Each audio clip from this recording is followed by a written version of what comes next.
சமீபத்தில் ஒன்றிய அரசு பட்ஜெட் தாக்கல் பண்ணாங்க. அந்த பட்ஜெட்ல பாத்தீங்கன்னா தமிழ்நாட்டுக்கு எந்த திட்டத்தையும் ஒதுக்கல. ஆனா அவங்க பட்ஜெட்டை முழுசா படிச்சு முடிக்கிறதுக்கு முன்னாடியே தமிழ்நாட்டில இருந்து ஒரு பாராட்டு குரல். யாரு? எதிர்கட்சி தலைவர் திரு எடப்பாடி பழனிசாமி அவர்கள். அதனாலதான் பட்ஜெட் சூப்பர்னு டயர் புகர் பழனிசாமி இன்னைக்கு ஃபயர் விட்டுக்கிட்டு இருக்காரு. அதனாலதான் அடிக்கடி சொல்லுவேன், அரசியல்ல நாம பல பேர் முரட்டு பக்தர்களை பார்த்திருப்போம், முரட்டு தொண்டர்களை பார்த்திருப்போம். ஆனா இன்னைக்கு ஒரு முரட்டு அடிமையா திரு எடப்பாடி பழனிசாமி அவர்கள் திரு மோடி அவர்களுக்கு மாறி இருக்காரு. நீங்க தொலைக்காட்சியில பார்த்திருப்பீங்க, 3 நாட்களுக்கு முன்பு எதிர்கட்சி தலைவர் எடப்பாடி பழனிசாமி அவர்கள் ஒரு தியேட்டர்ல போய் படம் பார்க்கிறார். திரு எம்ஜிஆர் அவர்கள் நடிச்ச படம் பார்த்து ஒரே கண்கலங்கிறார், அழுகுறார்.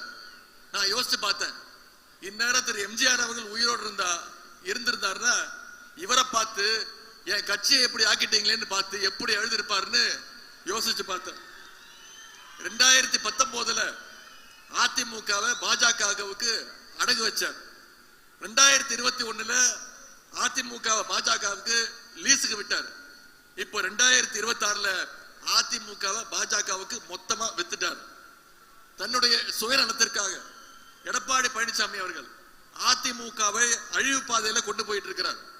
ஆனா நம்முடைய தலைவர் அவர்கள் நம்முடைய தமிழ்நாட்டை அறிவு பாதையில நம்முடைய தலைவர் அவர்கள் அழைச்சிட்டு போயிட்டு இருக்கிறார். அதனால சங்கிகளுக்கு தமிழ்நாட்டை பார்த்தாலே எப்பொழுதுமே ஒரு வைத்தறிச்சல்.